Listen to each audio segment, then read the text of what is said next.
Hi guys, Royal Cameraman here. In this video, you will find out who is the child of G-Man? Why is it Lucky Cameraman who saves the Alliance in Part 2, Episode 79? Is the gate of TV Man the same gate as the gate of Cameraman? And many other valuable information that you will learn about in this video. Well, I dare not detain you any longer. Let's go. For the fact, I should remind you that the interview was conducted in the format of correspondence through the Discord platform. The interview itself took place in real time and was broadcasted on the YouTube platform. Often Steak asked questions from his chat room. I will skip all the filler questions and will only deal with those that are important for understanding the plot and further fate of the series. The showdown itself will be divided into several parts because of the huge amount of information that cannot be fit into one video. The first question and the 21st for the general section that I will deal with touches on the long-forgotten topic of the growth chart. As you may have already guessed, Steak asked when Mr. Boom plans to make a character growth chart. In response to this question, Mr. Boom answered that he would not be making it for a while yet. I won't dwell on this question for long. The only thing I want to say is that the popularization of the growth chart issue came about after Mr. Boom's rather provocative statement to animator One More Animator, in which he wrote that Titan TV Man only needed to swing his sword to kill Godzilla. After that, the question arose as to whether Godzilla was superior to the Titans, and that's why the community wanted to see a character chart. Now, the debate over who is stronger,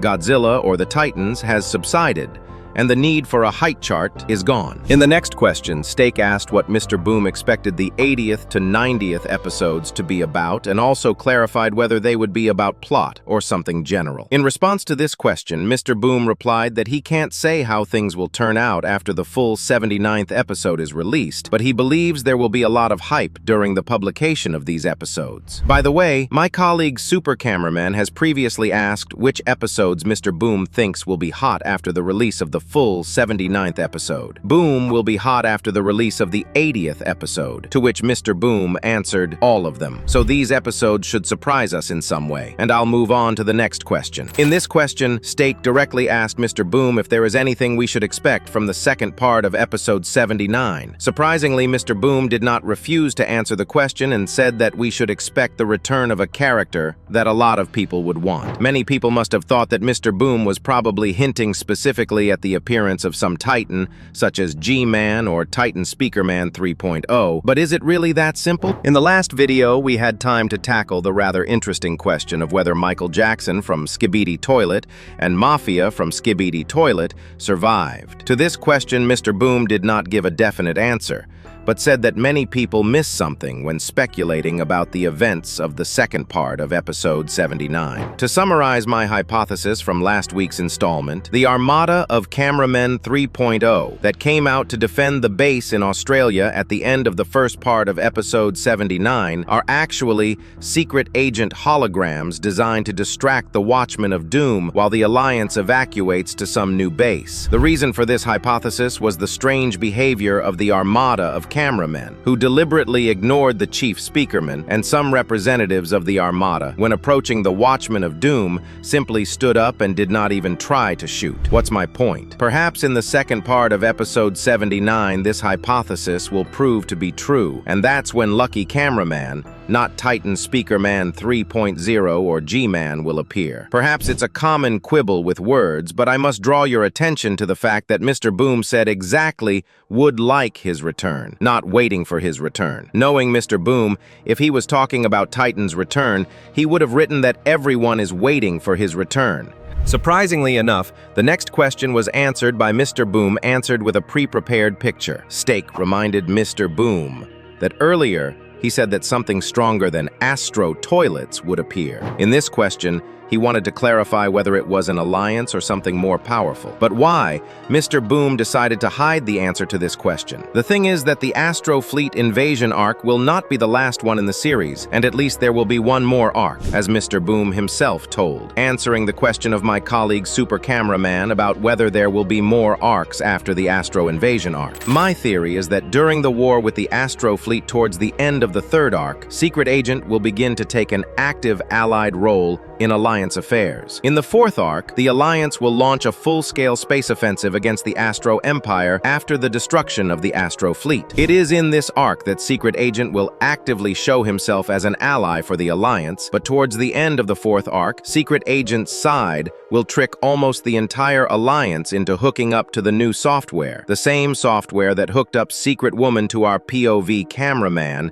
in the last extra scene of Season 25. In the end, the entire Alliance will be under the control of Secret Agent, except for the TV Men faction, who will rebel against the idea of connecting unknown software and split from the Alliance. Why TV Men? Because they are led by scientist TV Man, who was once upon a time still Fakuna Hagashita. As the plot will reveal, a long time ago, he collaborated with Secret Agent and worked with him to develop the very same gate technology. As we remember from episode 77, there were some malfunctions during the testing of the gate technology, which, as will be revealed in the future, were prearranged by Secret Agent. As a result, scientist TV Man will be thrown to the mercy of this technology. As the story progresses, scientist TV Man will find out and realize what the Secret Agent is, but it will be too late. Almost the whole Alliance will connect the new software, and scientist TV Man will only have time to save his own faction and rebel against the controlled Alliance. And the fifth arc will be dedicated to the fight of the TV Men faction against the entire Alliance controlled by Secret Agent. In the end, Secret Agent will be defeated, but as it turns out, he was just a pawn in the hands of his employers, against whom the Alliance will start the war in the sixth arc. Okay, we've gotten too far away from the topic of the interview.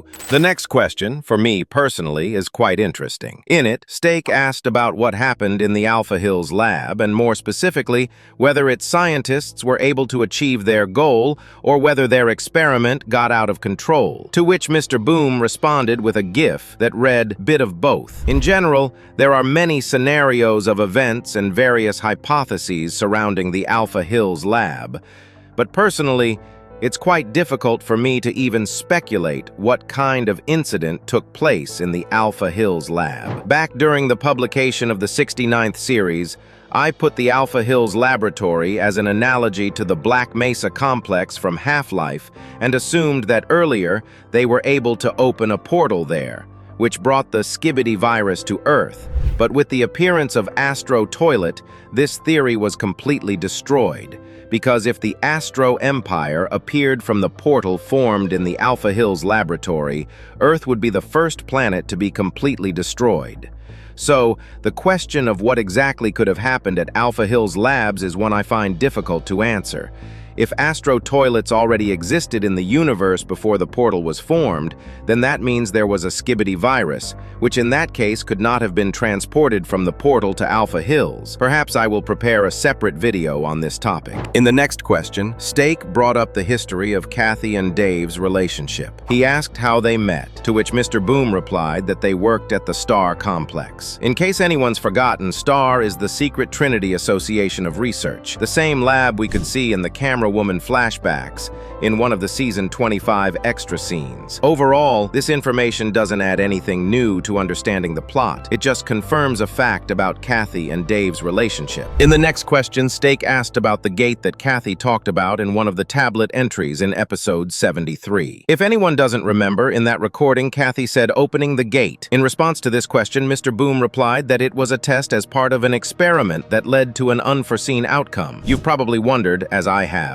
if the gate in the Camera Woman tape is the same gate that scientist TV Man talked about in episode 77, I'll make you happy. Steak was personally interested in this question and asked it to Mr. Boom, but it was answered with a pre-made picture. Personally, I don't even doubt that the gate from the Camera Woman footage and the gate mentioned by scientist TV Man are one and the same. After all, it is simply illogical to use the same name for two different plot elements. The more interesting question then becomes, what does the concept of glab carry within the series? To answer this question, I want to recall a question posed by my fellow CIS YouTuber Fordell, in which he asked, and I quote, "Is the energy of all the Titans and races different energy? Or is it the same energy, but because they use different colors it changes?" To which Mr. Boom replied that they have different energy. That is, each faction has its own kind of energy, and the hypothesis that the Gate is the official name of the energies of the factions of the Alliance can definitely be discarded. But then what can be a gate? Most likely,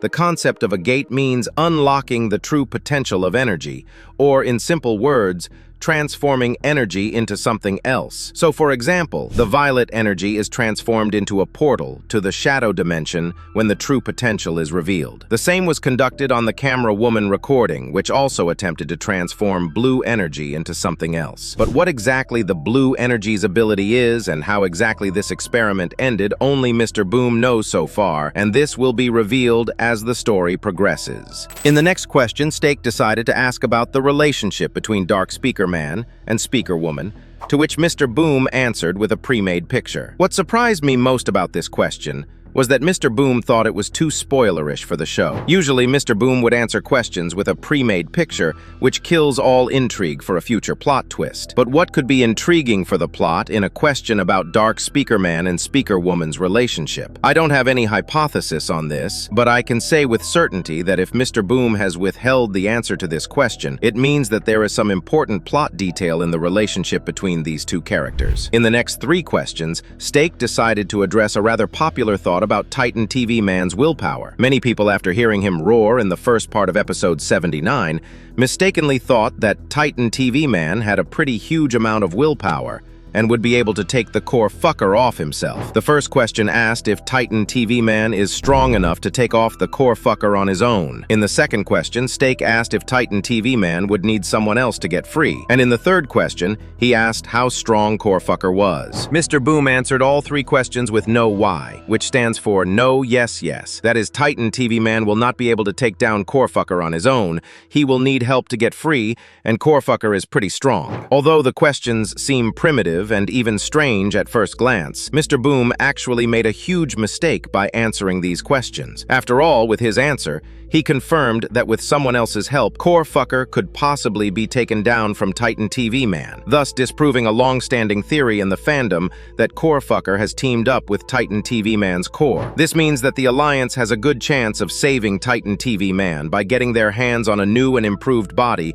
with a huge amount of exclusive technology. The next question didn't stray far from the core fucker theme, and in it, Steak asked if core fucker would still be used, to which Mr. Boom responded with a repeated screenshot of a GIF with the caption, "Anything's possible." Personally, I think it is. And I even partially addressed the issue in the first part of the interview breakdown, but there are 3 in total. Astroflot specifically designed them to infect all of the Alliance Titans, and in fact it comes out that Astroflot still has 3 more core fuckers left for Titan Cameraman, G-Man, and Titan Speaker Man. Why do I believe that Astroflot has only made 4 core fuckers in total? The thing is, aside from the Titans, no one else in the Alliance has a core fucker, and the whole point of the core fucker's existence is to infect the mechanism through attachment to its core. Since no one else in the Alliance has a core, there's no point in producing it in large quantities. Okay, I lied. The enhanced version of TV Woman also has her own mini core fucker on her belly, but I don't think Astroflot wants to subjugate this character so badly as to create 5 mini core fuckers specifically for him. The last issue I'll address in this part of the breakdown directly relates to my theory that Duchess is G-Man's daughter. To quote, "Is G-Man related to the Duchess?" To which Mr. Boom responded with a pre-made picture. Everyone probably realizes by now that the Duchess is G-Man's daughter. This is evidenced by their ability to shoot lasers out of their eyes. This is hinted at by Duchess's phrase in the first part of episode 79, in which she repeated G-Man's speech from episode 73 almost verbatim. Their similar evil smile confirms this, and it's supposed to be a plot twist in the series. Therefore, Mr. Boom declined to answer this question. If they had no ties, why did Mr. Boom then just not say no, but chose to withhold the answer to this question? On a personal note, I've touched on this theory in 2 of my videos on my channel, but I'll still tell the hypothesis again. Before his banishment, G-Man was tricked into believing that his daughter was supposedly executed as an infant, but she was actually taken in by the Duke himself, After all, the daughter of a former commander who had led thousands of worlds to be conquered had great potential. Having raised her in his likeness, he transformed her from the daughter of G-Man into the familiar Duchess Astro Toilet. Almost the entire time in the series, G-Man thought his daughter was dead and, blaming himself for getting her killed because of his stubbornness, decided not to try to rebel against the Duke anymore. But as the plot progresses, he meets Secret Agent, who strongly desires to go out to cooperate with G-Man. To persuade him to go against the entire Astroflot, he tells G-Man that his daughter is alive. Because of this,